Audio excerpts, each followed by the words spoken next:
A viewer recommended this video to me. This guy is trying to explain the dangers behind the Sefer Bible. I'm going to play for you a small clip of what he's saying. He has a problem that it has the first and the last letter of the Hebrew alphabet on the cover, because Jah is the beginning and the end, the Alpha and the Omega. Listen to the last thing he says. He ends by saying it matches nothing of tradition.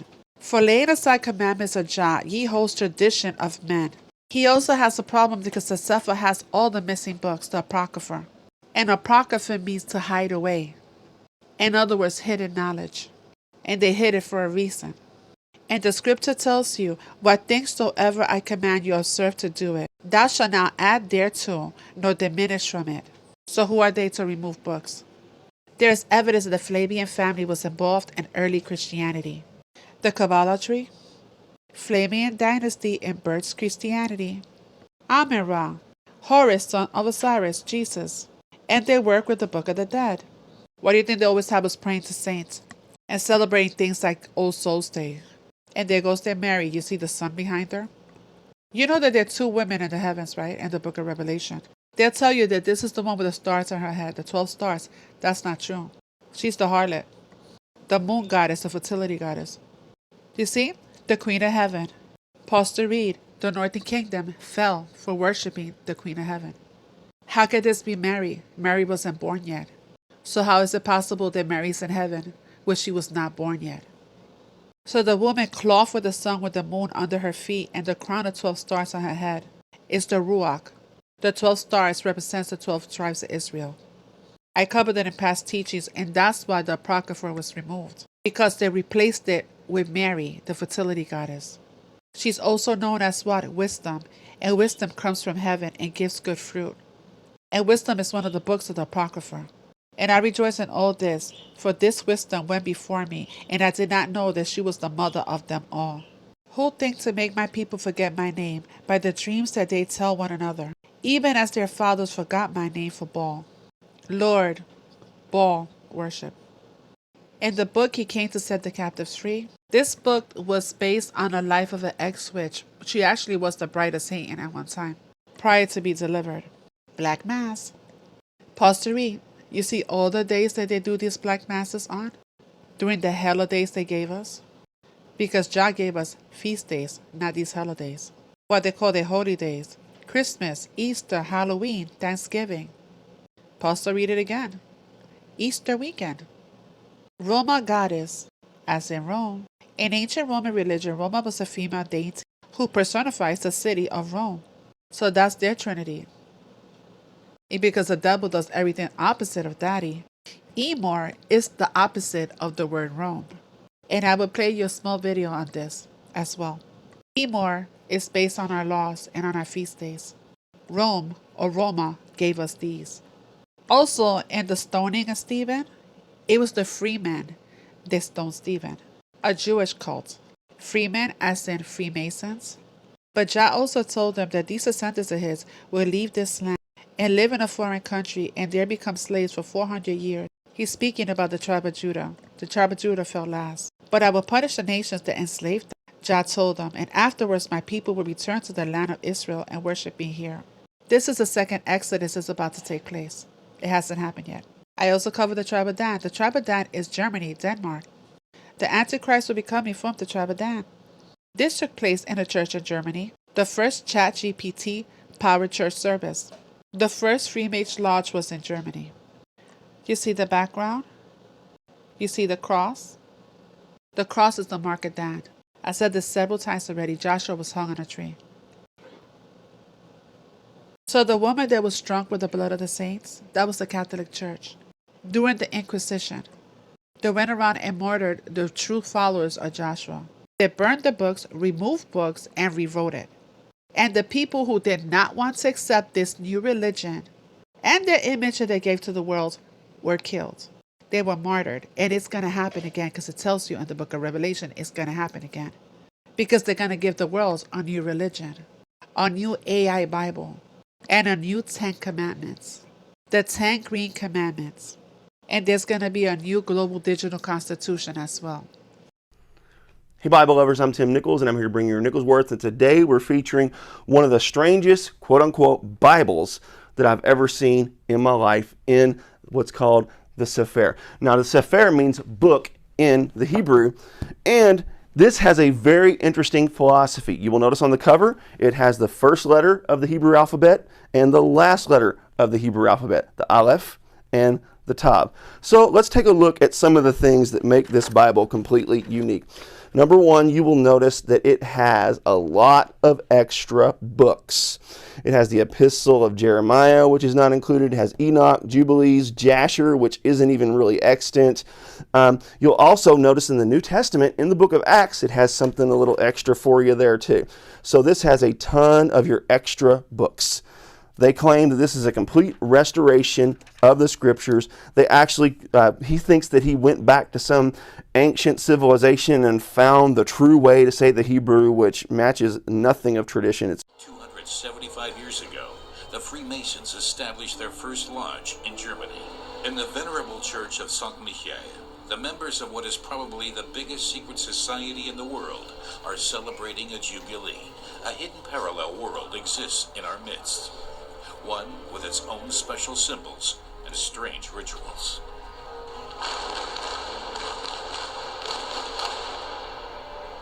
We are the gods and goddesses, and they know it. Masonic King James Bible.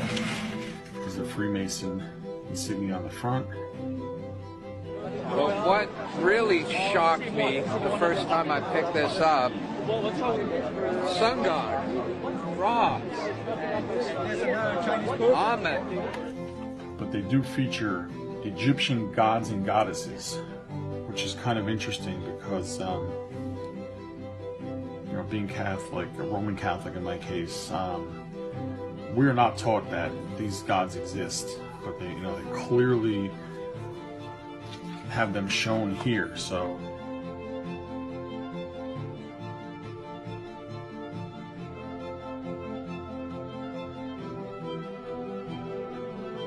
now just go to the pictures in the back.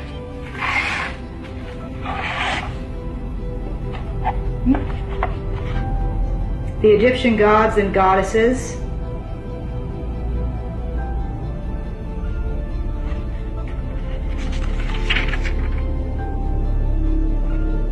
More Egyptian gods and goddesses. Babylonian crap mixed in here.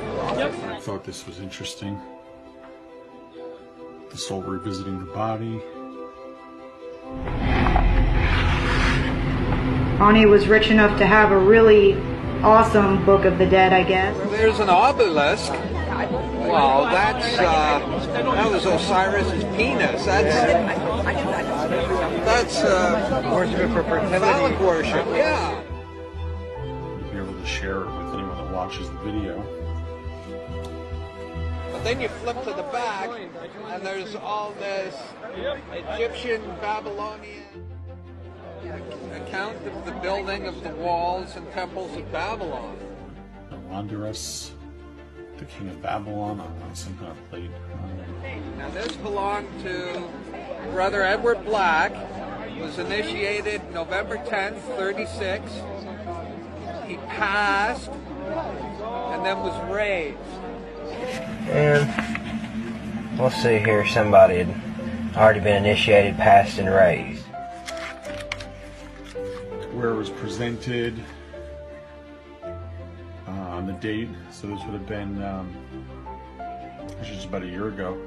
When you're doing the ceremony, you're asked, what do you seek? Light. And then the second degree, it's what do you seek? More light. And then the third degree, what do you seek? Further light. And they rise up through the degrees. And the hidden secret, which is revealed at the 33rd degree, is that the light you've been seeking all of this time is the light of the light bearer, Lucifer. See, they use this term, light, light, great light, all the way through, and the hidden secret, which is not revealed until the 33rd degree, is what the light really is. When you finally find out what the great light is, it's supposed to be that you're worshiping Satan the entire time. Oh, look at this.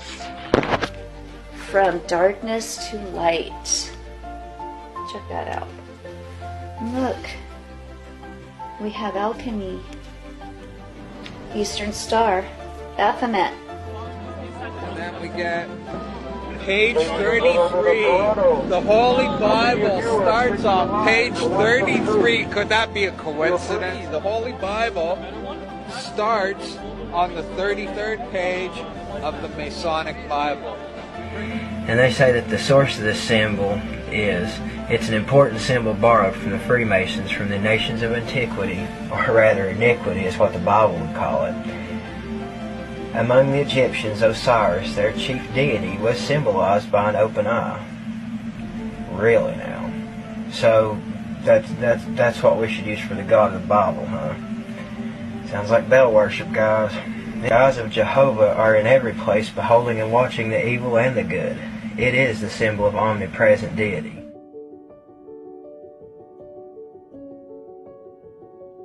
He who introduces light into the lodge must be a worthy man and experienced in the craft. Legend of the craft, legend of the temple. My name on the Masonic and the Order of the Eastern Star, the Baphomet there. Photo of George Washington's sash worn in the Revolutionary War at the time he resigned his commission in 1783. Oh boy. The building of Solomon's Temple. Oh look, this is George Washington's Masonic apron. Oh, look at that. George Washington. Okay. Oop, Thomas Jefferson. James Madison. Check it out. James Monroe. Andrew Jackson. Here you have Masonic presidents of our country. Masonic presidents. I'll zoom in here so you can read a little bit better.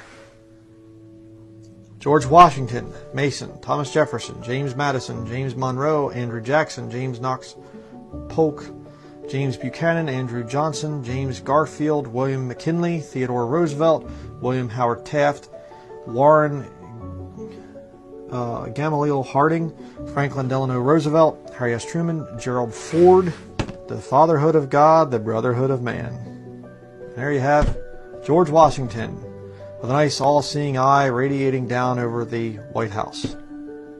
Nice imagery there. The white apron there, made of lamb's wool, and it symbolizes the veil that veils the Holy of Holies from the God of Masonry, which is right directly behind the veil. Excuse me there, I have to point there. That's the God of Masonry. You see the square, you see the compass, you know this.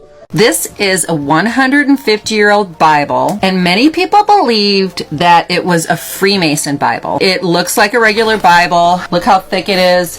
It's kind of coming apart. What made me think that it either belonged to a Freemason or it was one of my relatives who was in contact with a Freemasonry. But I found these interesting things inside of the Bible. There's a couple of receipts. One is Security Benefit Association, the Knights and Ladies of Security. It's some kind of receipt by Ernest Spalding, who was a relative of mine.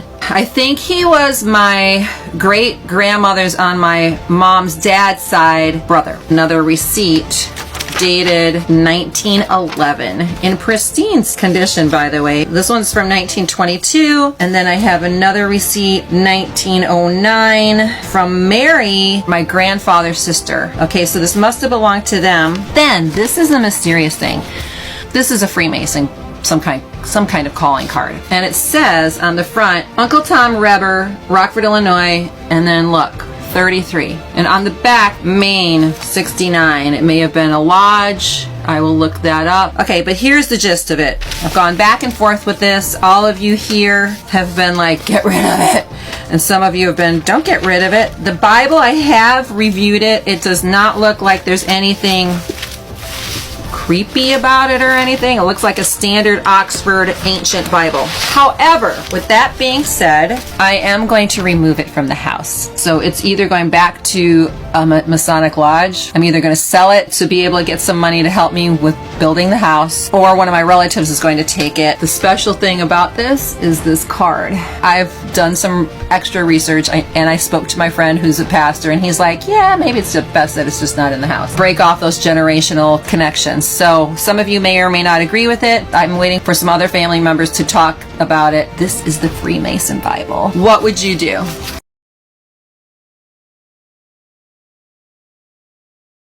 Teacher Nelson Walters, and today we're going to discuss World Economic Forum advisor Yuval Noah Harari's thoughts on AI creating a new religion and rewriting the Bible, and how AI might fit into the actual events prophesied in the Bible. Now, you may have heard other takes on this AI Bible stuff.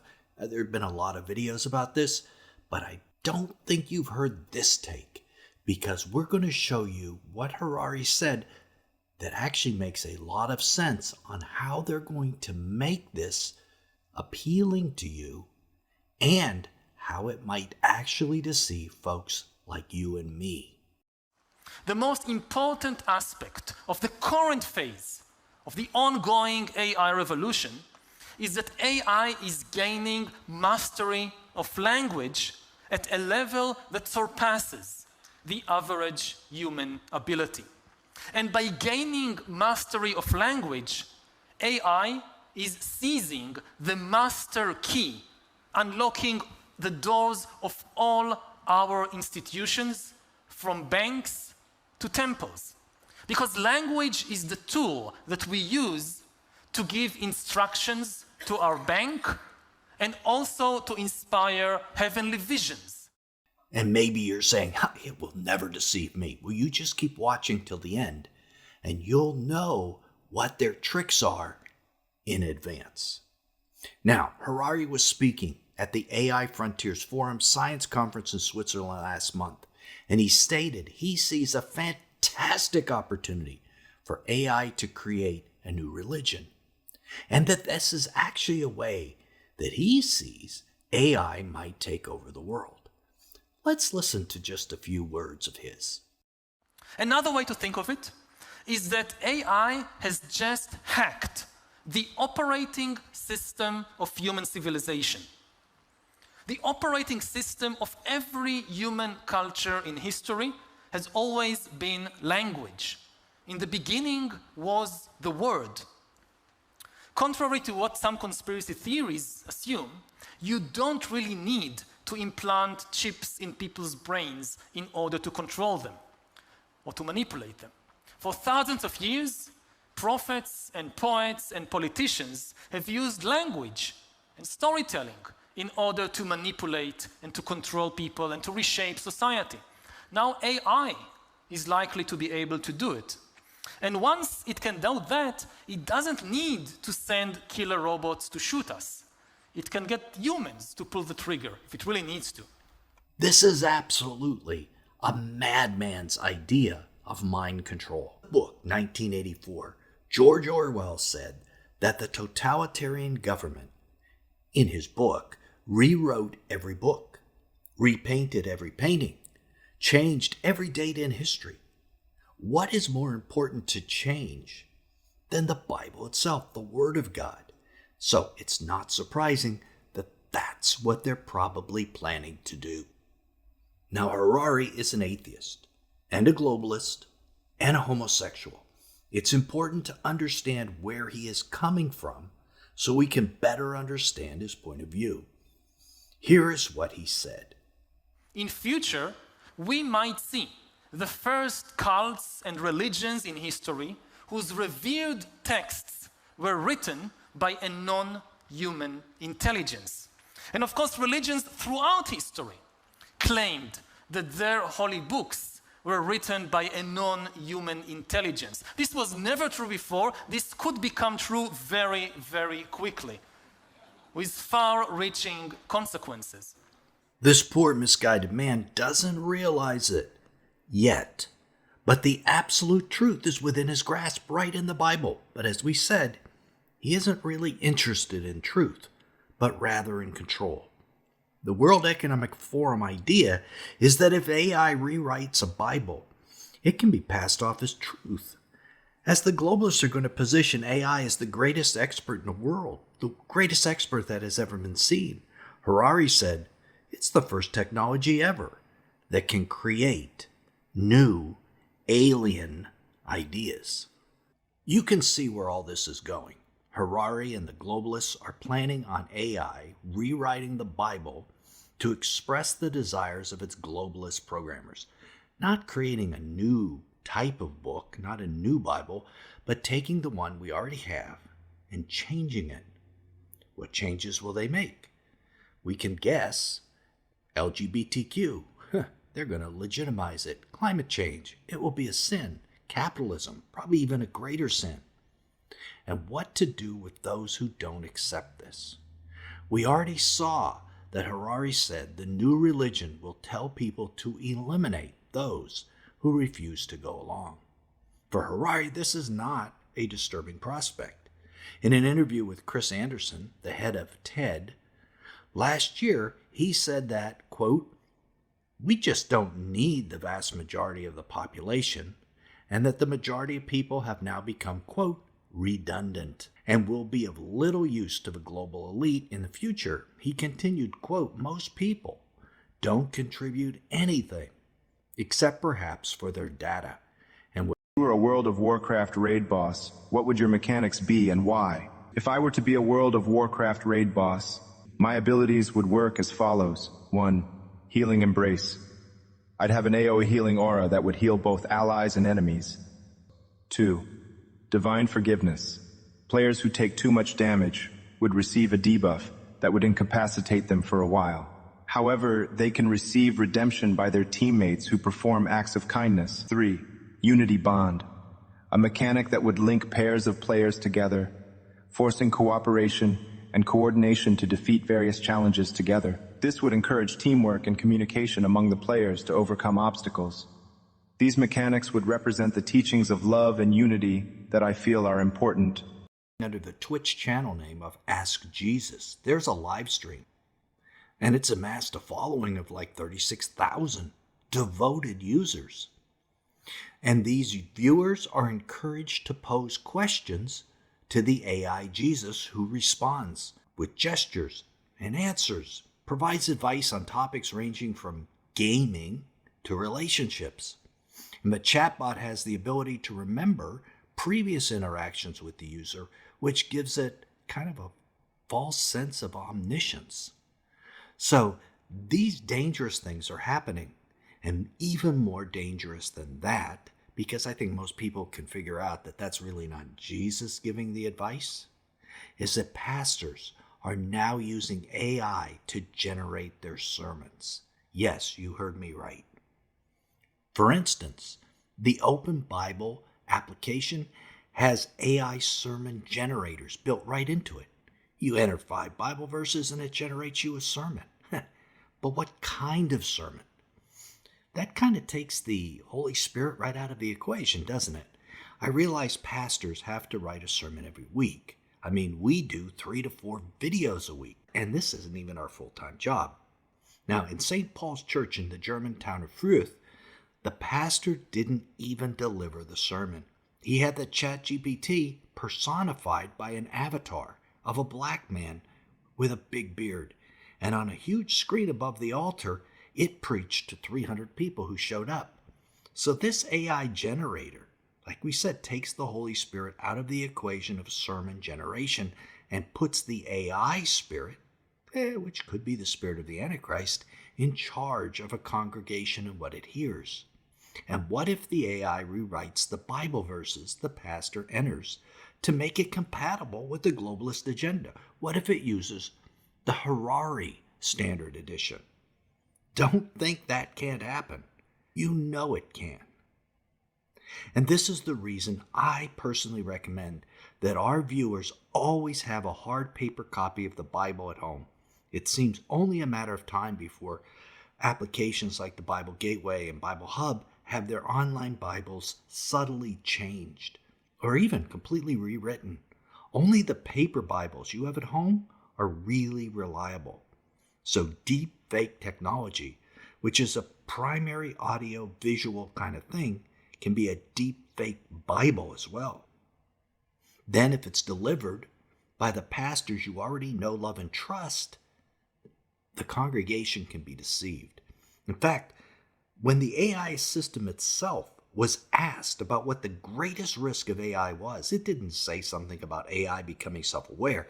It was about creating fake realities that humans could not perceive were fake. Fakes that were so real looking, they were undetectable. You're Moses. You're standing in front of all these people, the Israelites, hundreds and thousands and what probably feels like zillions of people. Your job, and it is no small one, is to give the Israelites their laws, what the Torah tells them to do, how to live as Jews in the world. And see, you can't text it, or tweet it, or blog about it. You can't make a YouTube video of it, though set to music it would be kind of awesome. So, new? What are you left with? How are you going to communicate all these complicated rules and laws and guidelines to the zillions of people before you? Ahem, God taps you on the shoulder. Moses, Emor, speak. Well, you heard what God said. Seems you gotta clear your throat, 'cause you have a whole lot of talking to do. Suddenly, though, maybe you're kind of excited. See, it's like the Israelites, they're just forming this new community, this new way of life. And your job right now is to tell them about all the holidays they get to celebrate. Admit it, there's something way cool about that. It may be rules, but it's rules that are more interesting than, say, income taxes for dummies. It's more like, look, here are all the super cool festivals you get to celebrate. Mark your calendars, your year is about to get a whole lot more interesting. For example, you get to tell the people about Passover. For 7 days, they'll eat only unleavened bread, aka matzah. For 7 days, they'll do no work. No work! Also, we now know, Passover can mean macaroons. But that's kind of cheating, since at the time of this speech, they probably weren't invented yet. Anyway, another one. Sukkot, the Festival of Huts. For 7 days, you will live in a leaf-covered booth. You, once again, must not do any work. And you should rejoice before God, get this guys, with a bouquet of palm branches, myrtle branches, willow leaves, and a citrus fruit. You shake it around in what almost looks like a dance as a part of celebrating this holiday, this Sukkot. The booths are to remind you, and your kids, and your kids' kids, and your kids' kids' kids, that the Israelites lived in booths when God brought them out of slavery in the land of Egypt. And so on and so on. Moses is given a number of holidays to describe to the Israelites. And picture this, you're Moses and you're talking, and the people are actually getting excited about these holidays. Of course, he doesn't get off that easy. The responsibility for reciting an entire code of law to what seems like a bazillion people is a big and serious one, and it's not all fun and holidays. Like, picture you're Moses and you have to stand in front of the people and go over all the laws for the high priests, the Kohanim, in the temple. And there are a lot of them, too. A priest can't come in contact with the dead, he can't marry a divorcee, and he has to keep his haircut uber short.